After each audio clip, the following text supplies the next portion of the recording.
1911 Curtiss pusher. Wow. Model D3. D3. Okay. The Air Force Museum wanted a replica for the museum. They didn't have one. Okay. Because there's only one left in existence. And Curtiss put it together from parts. Right. And they hung it in the Smithsonian in 1916. Okay. And it's been there till same place to this day. Never been lowered. Wow. Okay. And that's the only original one known. And so the Air Force Museum got the drawings, and because there's drawings all over the place, because people had these things and kept breaking them, so they got drawings so they could fix them. Yeah. So Ernie Rittner was one of the head restorers for the museum. So he was commissioned to do this. So he built it, one for the museum. When he was done, he says, what do I do with all these drawings and all of these templates and stuff? And he says, dumpster. Oh no. So that's what he said. So he took it home, decided to build this replica. Wow. And he was pretty much along when I talked to him at Oshkosh in 2013. Okay. And wow. then he got sick in the last few years. He didn't get anything done, and then they decided to try to sell it, and Al bought it for the museum. And so he put it together in his garage from the drawings. He had everything, all the patterns and so forth.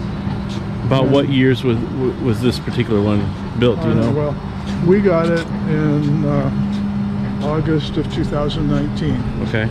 And Ernie died the day I was loading it. He was in hospice. And 5 or 10 years before that? Was he working on it? He was fairly well along in 2013. Okay. And mostly he was talking about covering it.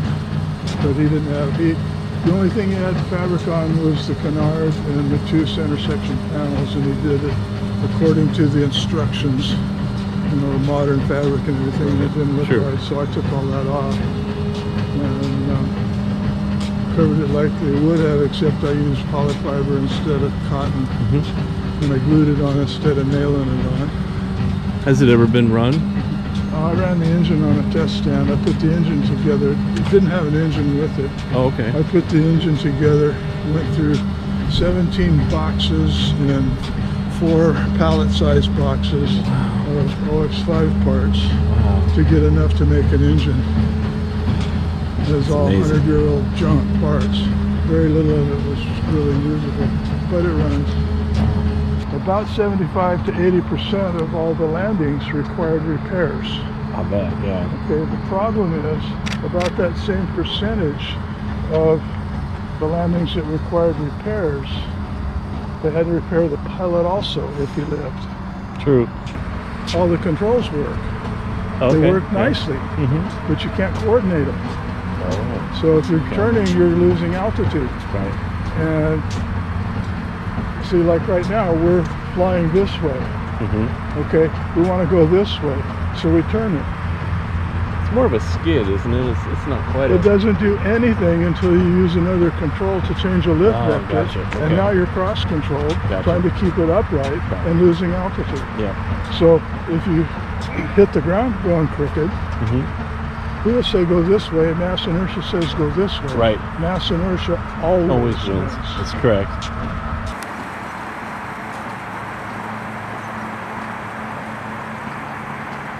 This is the brake, the main brake on the back. You pull it and it drops down a hook.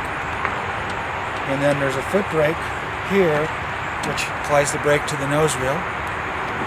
Look at that. And then the throttle's down here. You pull it up, push it in.